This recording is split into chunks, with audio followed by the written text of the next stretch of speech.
Salam sejahtera dalam kasih Kristus. Puji Tuhan, malam ini kita boleh ada di dalam kemurahan Tuhan, ada di dalam kebaikan Tuhan. Kalau kita nyanyi sungguh-sungguh, kita bisa rasakan kehadiran Tuhan ya.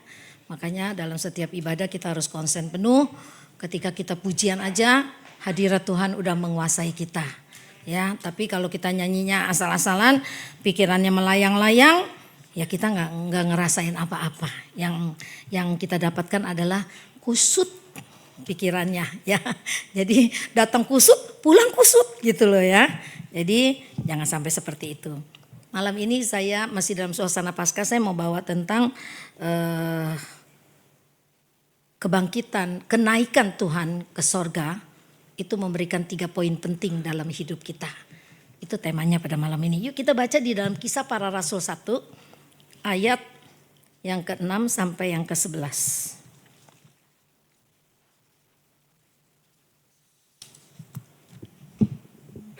Mari kita sama-sama berdiri.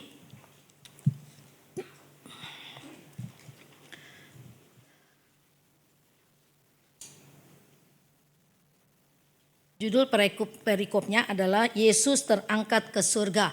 Yuk kita sama-sama baca 2, 3. Maka bertanyalah mereka yang berkumpul di situ, Tuhan, maukah engkau pada masa ini memulihkan kerajaan Israel? Engkau tidak perlu mengetahui masa dan waktu yang ditetapkan Bapa sendiri menurut kuasanya. Tetapi kamu akan menerima kuasa kalau Roh Kudus turun ke atas kamu, dan kamu akan menjadi saksiku di Yerusalem dan di seluruh Yudea dan Samaria dan sampai ke ujung bumi. Sesudah ia mengatakan demikian, terangkatlah ia disaksikan oleh mereka dan awan menutupnya dari pandangan mereka. Ketika mereka sedang menatap ke langit, waktu ia naik itu, tiba-tiba berdirilah 2 orang yang berpakaian putih dekat mereka dan berkata kepada mereka, "Hai orang-orang Galilea, mengapakah kamu berdiri melihat ke langit? Yesus ini yang terangkat ke sorga meninggalkan kamu, akan datang kembali dengan cara yang sama seperti kamu melihat dia naik ke sorga." Amin. Silakan duduk. Jadi waktu Yesus terangkat ke sorga itu nggak diem-diem, nggak ngumpet-ngumpet gitu ya. Disaksikan oleh murid-murid, dan di sini dikatakan ada orang-orang Galilea ya. Hai orang-orang Galilea, mengapakah kamu berdiri melihat ke langit? Saya bisa ngebayangin pada waktu itu pasti orang-orang lagi pada melongo ya. Hah gitu kan ya. Gak sangka gitu mereka menyaksikan Yesus terangkat ke sorga gitu ya. Pasti melongo. Wah, mungkin mukanya ada yang kayak culun-culun gitu ya. Mungkin ada yang wah macam-macam ekspresi gitu ya. Tapi suara ini mengatakan Yesus yang terangkat ke sorga meninggalkan kamu akan datang kembali dengan cara yang sama seperti kamu melihat dia naik ke sorga. Jadi firman Tuhan itu tidak akan berubah. Ketika nanti Yesus datang, dia akan datang di tempat yang sama dengan cara yang sama ketika orang-orang menyaksikannya itu. Nah pada malam ini kita mau belajar itu sedikit tentang makna kenaikan Tuhan Yesus yang memberikan 3 poin nih, penting di dalam kehidupan kita. Kadang-kadang kita bertanya ya, kenapa kita harus menekankan begitu rupa tentang kematian, kebangkitan, kenaikan Tuhan ke sorga. Lalu ketuangan Roh Kudus, kepenuhan Roh Kudus, lalu hari Pantekosta. Nah itulah yang dikatakan Injil. Injil yang sepenuhnya adalah tentang pribadi Yesus. Dia lahir, dia mati, dia bangkit, dia naik ke surga, dia curahkan Roh Kudusnya. Itulah Injil yang sepenuhnya. Yang harus menjadi dasar daripada gereja. Makanya tiap tahun kita akan memperingati itu. Ya, ada gereja yang sudah tidak memperingati lagi hari Jumat Agung misalnya, langsung kepada hari Paskahnya aja Minggu. Ada lagi yang sudah meniadakan doa 10 malam gitu. cuma merayakan hari Pantekosta. Sekarang ini udah banyak yang dikurang-kurangin gitu. Supaya dibuat seefisien mungkin. Nah, tetapi kalau kita belajar Alkitab yang benar, itu semua turun-temurun harus diceritakan, harus diperingatkan, itu ada perintahnya. Harus kita terapkan, doktrinkan di dalam kehidupan kita pribadi ataupun gereja Tuhan. Karena dikatakan kalau Injil tidak menjadi dasar daripada gereja kita, maka gereja itu bisa cuma tinggal mereknya saja, tapi tidak ada kuasa di dalamnya. Tidak ada kuasa kebangkitannya, tidak ada kuasa kematiannya, tidak ada kuasa yang dia berikan kepada kita, yaitu kepenuhan Roh Kudus yang nanti akan memimpin kita. Karena ketika dia naik ke surga, dia bilang kan, aku tidak meninggalkan kamu sebagai yatim piatu. Jadi kita bukan ditinggalkan terus Tuhan bilang goodbye. Enggak, tapi nanti dia bilang aku akan datang kembali. Nanti kita belajar itu 3 poin itu apa gitu ya. Nah, kalau tidak diberitakan Injil atau menjadi dasar kepada sebuah gereja, maka gereja akan kehilangan misinya ya. Akan kehilangan misinya. Gereja bukan gereja lagi karena yang ada hanya papan namanya saja. Mereknya Gereja Pantekosta di Indonesia, Gereja Betel Indonesia, Gereja GSJA misalnya, Gereja Sedang Jemaat Allah atau Gereja Betel Indonesia, cuma namanya saja. Kalau Injil yang menjadi dasar yang hakiki dari kekristenan kita itu tidak diajarkan dengan jelas dan benar ya. Nah, sekarang pertanyaannya gini, apakah hidup kita berpusat kepada Injil yang diberitakan itu tiap tahun? Makanya waktu menjelang Paskah kan saya bilang, setiap Paskah cerita itu akan diceritakan terus berulang-ulang. Untuk mengingatkan kita betapa pentingnya pengorbanan Yesus di atas kayu salib, darah yang dia curahkan itu yang menebus kita, itulah bukti kasih yang sangat besar. Yang tadi diulangi lagi oleh Ferry Pua, kasih yang tidak kepalang tanggung dan tidak ada duanya. Itu selama bulan Paskah kalau kita belajar tentang kematian, kebangkitan itu, kasih Tuhan itu akan menguasai kita seperti ini loh. Menguasai pikiran kita, menguasai tindakan kita, menguasai keadaan hati kita. Akhirnya itu tercermin dari perbuatan kita. Misalnya, kasih yang tidak kepalang tanggung tuh apa sih, kan kita pikirkan gitu ya. Oh, kasihnya yang sungguh luar biasa, walaupun disakitin, walaupun difitnah, walaupun dikhianatin oleh muridnya sendiri, tapi Tuhan masih mengampuni. Terus kan kita kepada diri kita sendiri dong, kita koreksi ya. Kok gue benci bener sama dia, kok gue gak bisa mengampuni. Nah, pada waktu suasana Paskah, cerita tentang kasih yang begitu lebar, begitu dalam, begitu tinggi diberitakan, itu menyentuh hati kita, maka kita ingin mengampuni orang itu. Amin. Itu artinya kuasa dari kebangkitan dan kematian Tuhan Yesus itu udah menyentuh hati kita yang paling dalam. Sehingga kita bisa berkata sendiri, aku mau mengampuni dia. Aku gak mau nyimpan lagi dendam ini terlalu lama. Karena yang rugi siapa? Kita yang menyimpan. Yang kita benci, mungkin dia gak dendam dengan kita. Dia happy hidupnya, dia dekat sama Tuhan. Yang rugi siapa? Yang rugi adalah kita. Jadi kasih yang tidak kepalang tanggung, yang Tuhan berikan kepada kita itu, dia harus menguasai hidup kita. Nah, itu artinya kita mengerti arti kebangkitan itu artinya kita mengerti Injil itu seperti itu.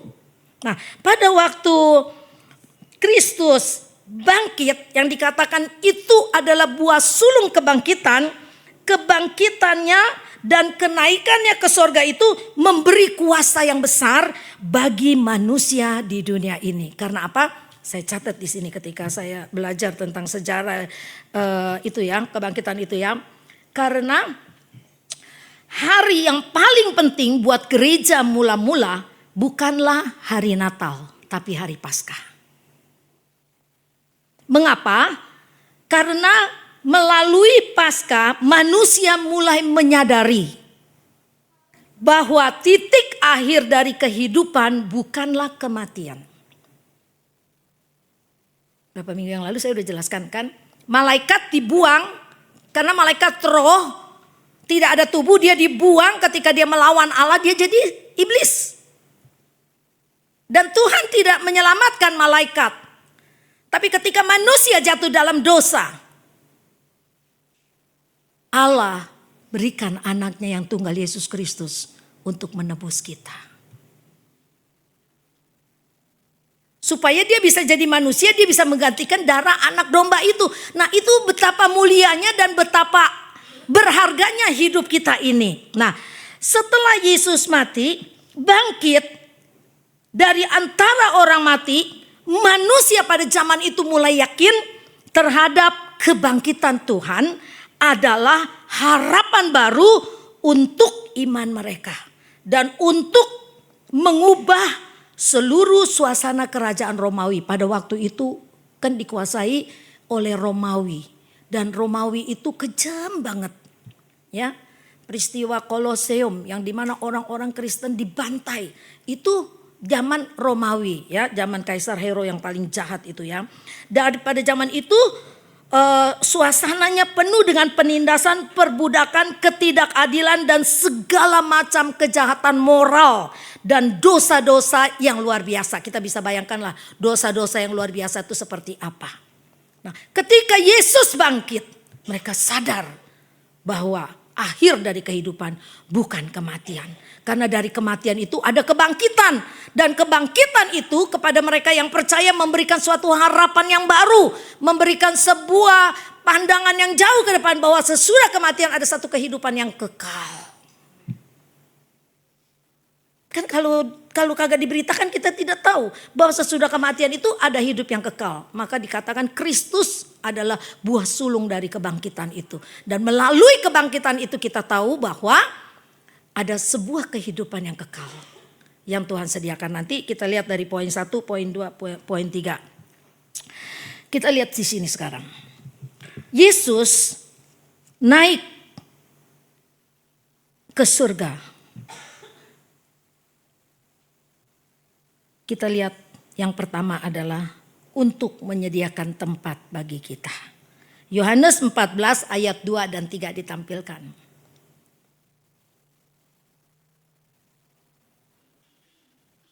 Ya, Yesus naik ke surga bukan buat ninggalin kita loh. Tapi dalam Yohanes 14 ayat 2 dan 3 dikatakan begini. Dari ayat 1 deh Sam. Dari ayat 1 coba. Nah, Tuhan berkata begini. Janganlah gelisah hatimu, percayalah kepada Allah, percayalah juga kepadaku. Kan waktu Yesus mati, murid-murid gelisah gitu, kayak orang kehilangan pengharapan gitu. Ya, terus waktu Yesus terangkat juga mereka kan bingung, melongo kan. Dia katakan, hai orang-orang Galilea, kenapa engkau bengong gitu kan. Nah, Tuhan berkata, di rumah Bapakku banyak tempat tinggal. Jika tidak demikian tentu aku mengatakannya kepadamu, sebab aku pergi ke situ untuk menyediakan tempat bagimu dan bagiku. Ini sebagai sebuah pernyataan dari mulut Tuhan sendiri bahwa sorga itu ada. Amin. Sorga bukan dongeng, sorga itu ada.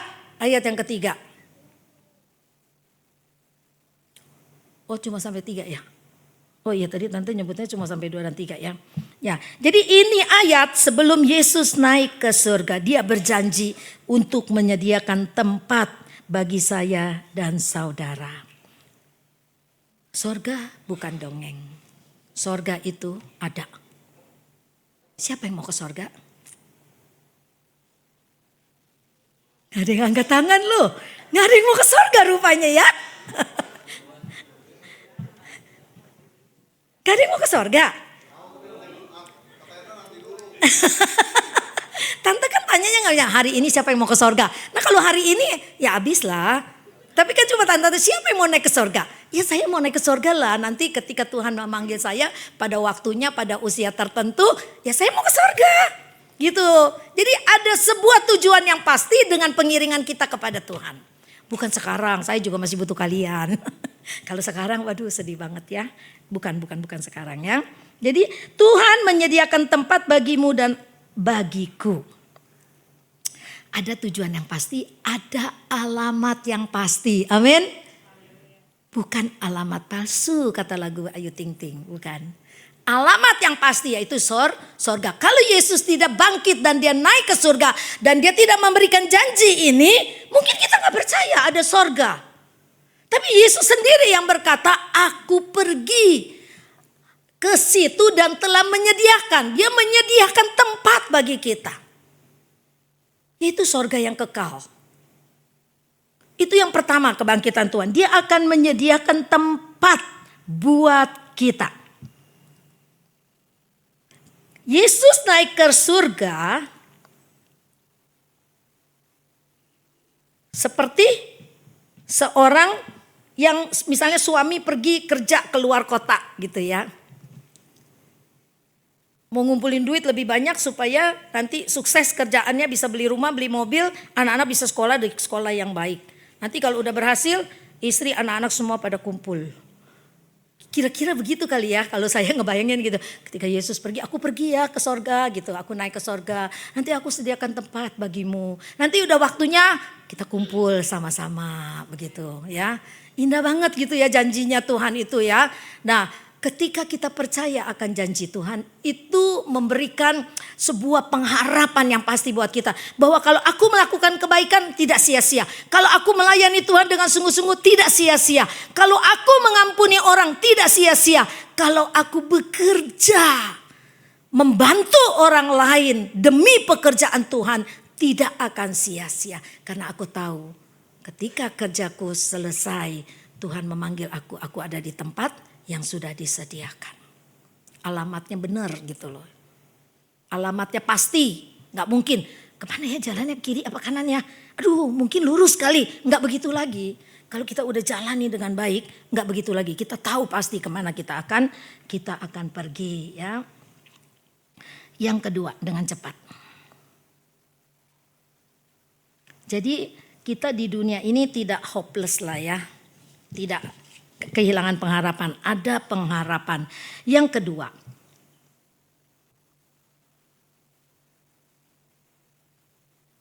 Yesus naik ke surga untuk apa? Kita baca Kisah Para Rasul 1 ayat 8. Yang poin kedua. Kisah Para Rasul 1 ayat 8.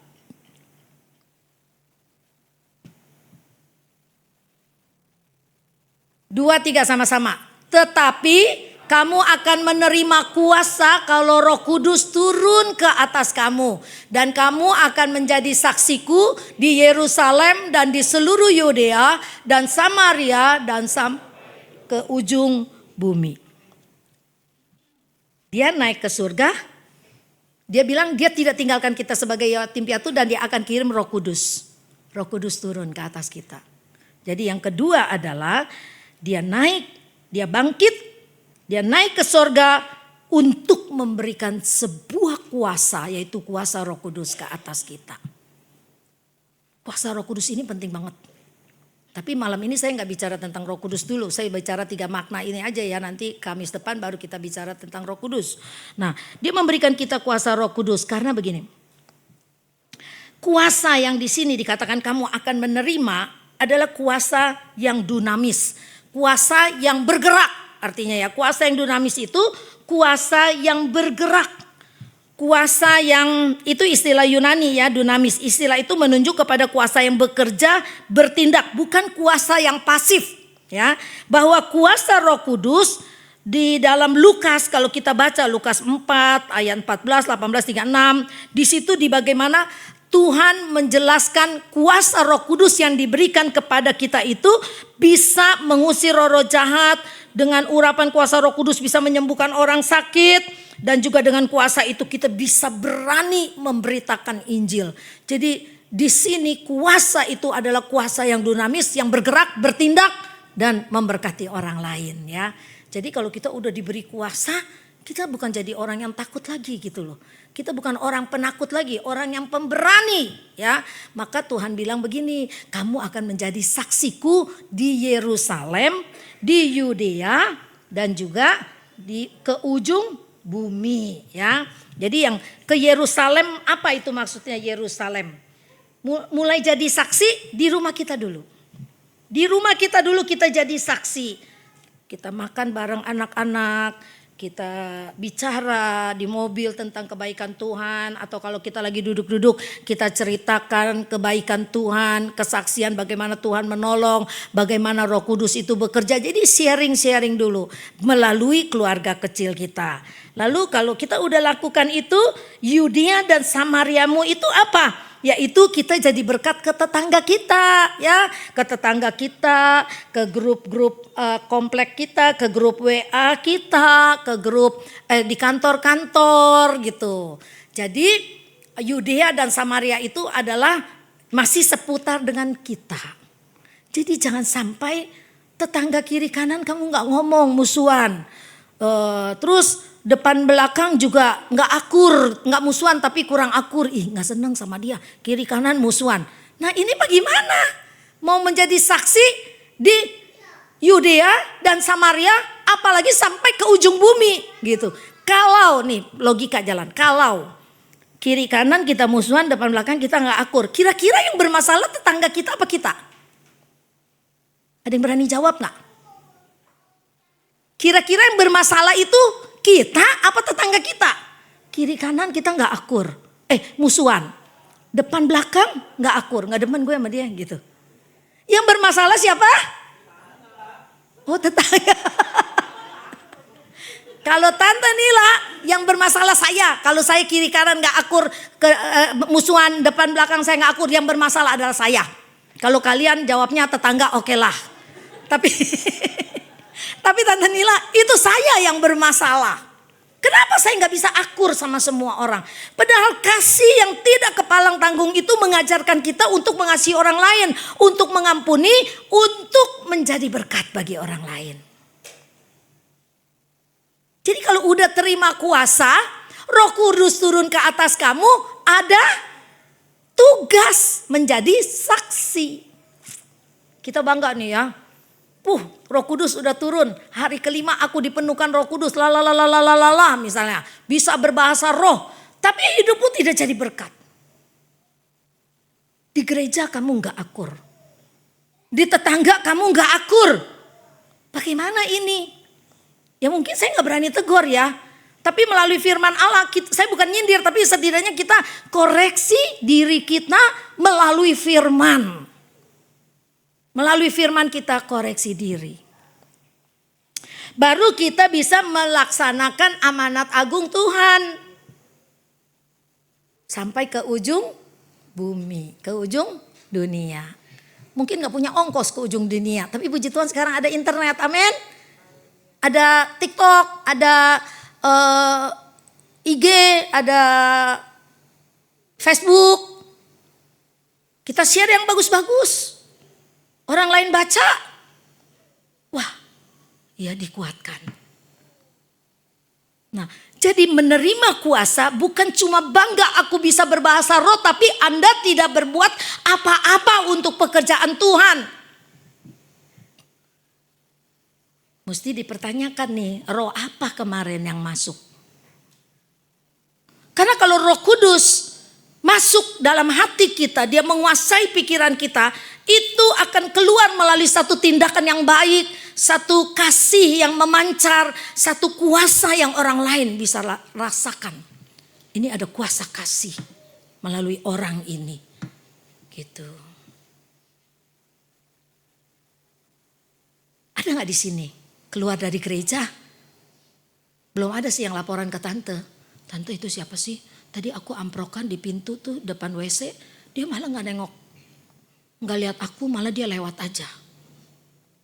Belum ada yang laporan berarti gak ada ya? Gak ada ya? Haleluya. Haleluya. Nanti kalau ketemu orang yang dikenal tuh Pak Hermanto, awas ya jangan dilewatin. Hai Pak Hermanto, jangan panggil Sumanto, tante salah. Hai Pak Hermanto, gitu aja udah cukup. Pak Hermanto pasti senang, bener gak Pak? Ya enggak? Hai Kris, apa kabar gitu. Saya saking kelonceran nih mulut saya nih ngucapin terima kasih. Pernah ada satu abang-abang gitu ya, saya kasih apa gitu loh ya. Terus bukan dia yang bilang terima kasih, saya bilang terima kasih sama dia. Jadi kan mestinya dia menerima sesuatu dari saya, dia bilang terima kasih. Jadi saya kelupaan, saya udah kebiasaan bilang terima kasih. Saya bilang terima kasih ya bang. Aduh bu, mestinya saya berterima kasih sama ibu, kenapa ibu berterima kasih sama saya? Saya bilang ya bang, nggak apa-apa bang, saya udah kebiasaan bang bilang terima kasih sama orang. Jadi anggap aja abang yang kasih saya, gitu, dia ketawa gitu ya. Jadi sesuatu yang baik itu nggak rugi kalau kita lakukan, amin. Itulah kasih itu bekerja di dalam kita. Kuasa Roh Kudus yang diberikan itu bekerja di dalam kita. Ini yang kedua ya. Jadi kalau Roh Kudus udah jadi penolong buat kita, dia jadi kekuatan, kuasa yang Allah berikan, maka kalau di tengah jalan kamu merinding bulumu, kamu jangan ngibrit lari. Tapi kamu bilang apa? Dalam nama Yesus. Atau kalau enggak darah Yesus. Darah Yesus. Itu pasti takut iblisnya. Kalau kamu lari, kamu diuber sama dia, percaya deh sama Tante Nila. Kalau kita lari ketakutan, lari-lari, diuber dia. Terus akhirnya kamu jatuh gubrak. Ketika jatuh, kenapa bisa jatuh? Aku ngelihat ke debong pisang ada, benar gak ada apa-apa. Saking ketakutannya gitu. Jangan, darah Yesus, darah Yesus. Terus kamu mesti ingat, aku diberi kuasa, amin. Aku diberi kuasa untuk menaklukkan kuasa-kuasa iblis. Aku diberi kuasa untuk berdoa orang sakit. Misalnya mama kita tiba-tiba kejang-kejang sakit. Cepat telepon Tante Nila, cepat telepon Tante Grace, cepat telepon Omi. Rumahnya jauh padahal. Kita harus bertindak. Oh ya, aku diberi kuasa.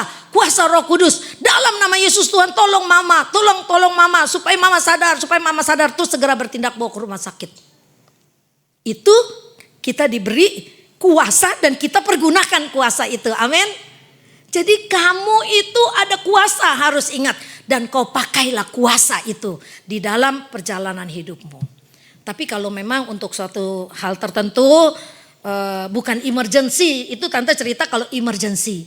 Tapi kalau bukan emergency, oke lah boleh panggil hamba Tuhan. Kadang-kadang kita gak kuat berdoa sendiri. Kita panggil hamba Tuhan, kita panggil pengurus untuk datang dan berdoa. Supaya suasana di rumah ada kedamaian. Supaya di suasana di rumah dipenuhi dengan kasih sayang gitu ya. Nah itu perlu ada ibadah. Jadi kalau rumah tangga kita udah kering, kayaknya kesenggol dikit berantem, ngomong dikit tersinggung. Nah cepat adain ibadah di rumahmu. Ibadah keluarga. Kita kan sering tuh ada ibadah keluarga. Cuma undang tim besuk 7 orang. Karena keadaan rumah yang kecil. Rumahnya agak gede, undang pengurus Sekinah. Kita berdoa. Itu tuh enggak. Kalau kita berdoa rame-rame. Jangan mikirin makanannya udah kayak pesta. Jangan keluarin duit juta-jutaan. Saya itu juga sayang banget, kesian gitu. Nggak usah begitu. Keluarin air putih aja. Kalau ada kue bongkos 1 ya boleh lah, nggak apa-apa. Kalau nggak ada juga nggak apa-apa. Yang penting kita doa. Kita menghadirkan Tuhan di rumah tangga kita. Yang mungkin karena kita kurang berdoa atau udah lama nggak berdoa. 2 hari yang lalu. Ada yang WA saya seperti ini. Saya sampai keluar air mata gitu ya. Terus saya langsung berdoa ketika dia WA saya begini. Udah lama nih gak berdoa. Gak berdoa. Udah lama dia gak WA saya. Tapi saya kalau ketemu saya sapa dia. Dia udah pindah gereja. Gak apa-apa, buat saya orang mau pindah gereja itu bebas. Yang penting lu jangan tinggalin Tuhan, itu aja ya. Dia berdoa lagi. Dia ngomong begini. Dulu ya. Pagi Tante Nila, saya ingat kata Tante bahwa doa pagi harus dilatih. Puji Tuhan udah hampir 3 minggu penyembahan pagi, rasanya indah sekali. Saya sejuk banget dengernya. Ini dia WA saya jam 6.40. Seperti dikasih tahu harus ngapain. Sama seperti dipeluk sama Tuhan. Mengakui semua dosa dan sadar betapa keselamatan itu lebih penting dari apapun. Terus dia bilang gini, maaf cuma sharing aja Tante. Dulu sering saya bilang dia gitu, kan dia banyak masalah. Sering saya bilang, ambil waktu kapan kamu bisa.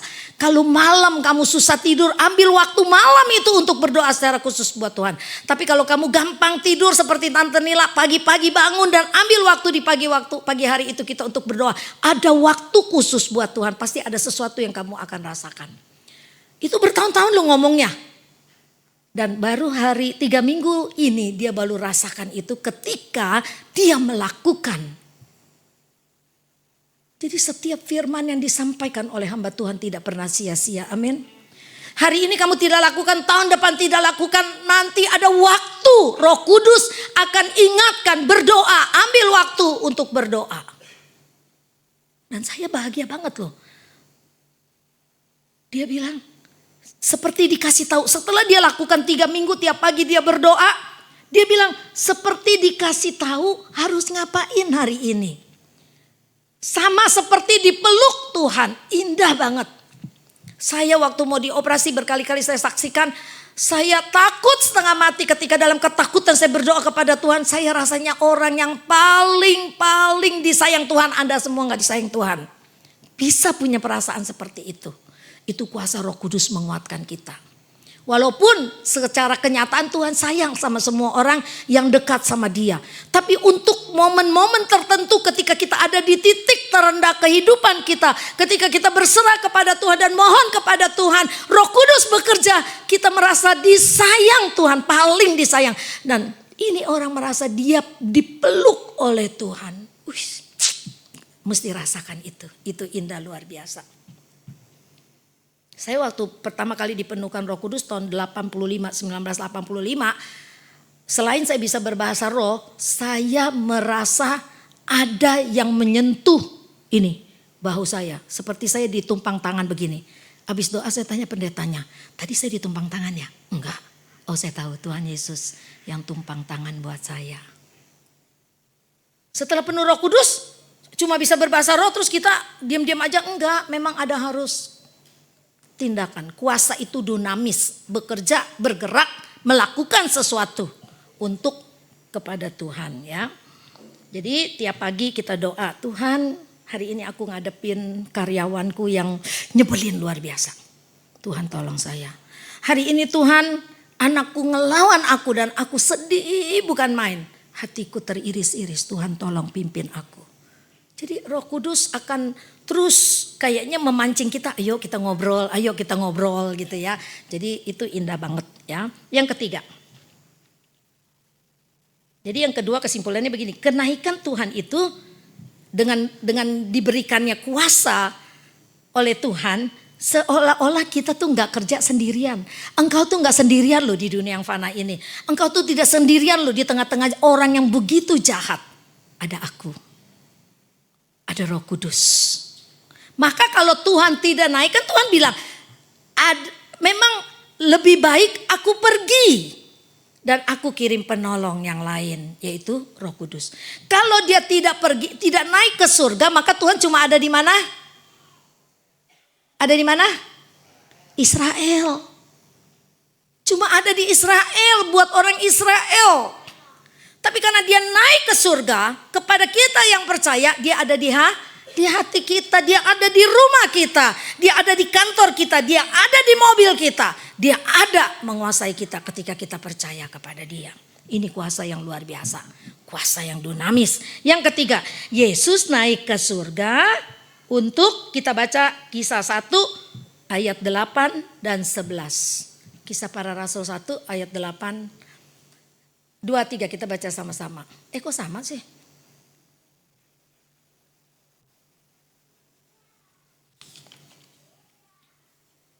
Oh iya, yang tadi cuma 8 aja. Kita baca ayat 9.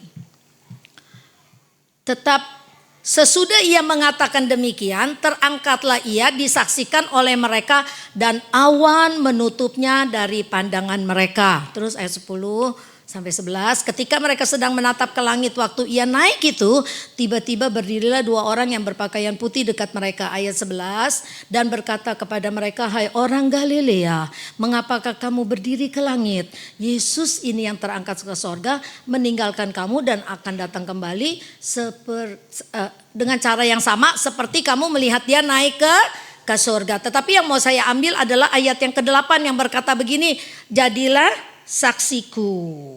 Jadi dia memberikan sebuah tugas kepada kita ya.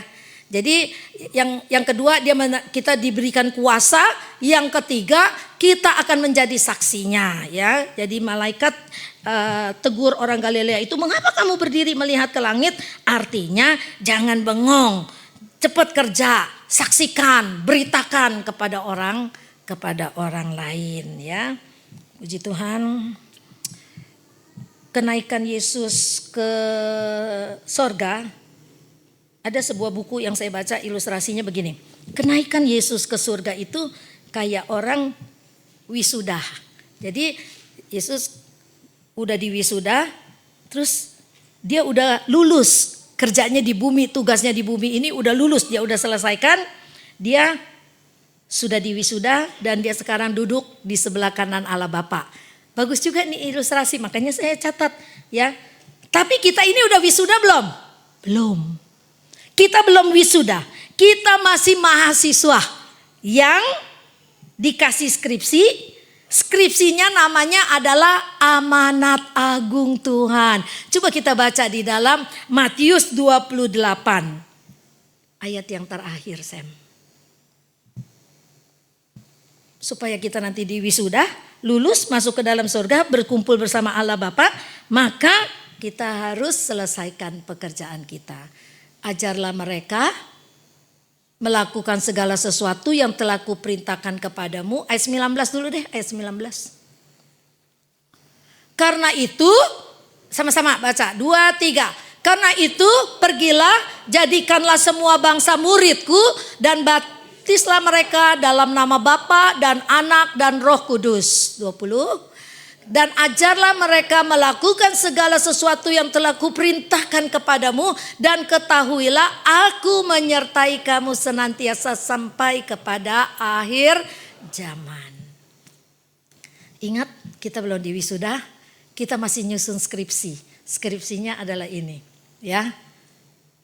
Pergilah, jadikan segala bangsa muridku. Bukan anggota gereja, murid Tuhan ya. Murid Tuhan. Puji Tuhan, firman Tuhan tidak saya panjangkan. Nanti minggu depan kita belajar tentang Parakletos ya, Roh Kudus itu apa gitu ya.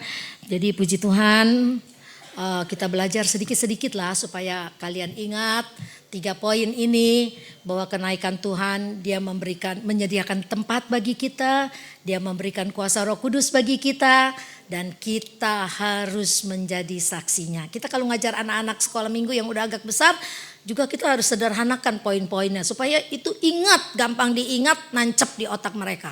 Jadi jangan berbelit-belit yang akhirnya dia kagak bisa jawab ketika ditanya dan dia bingung.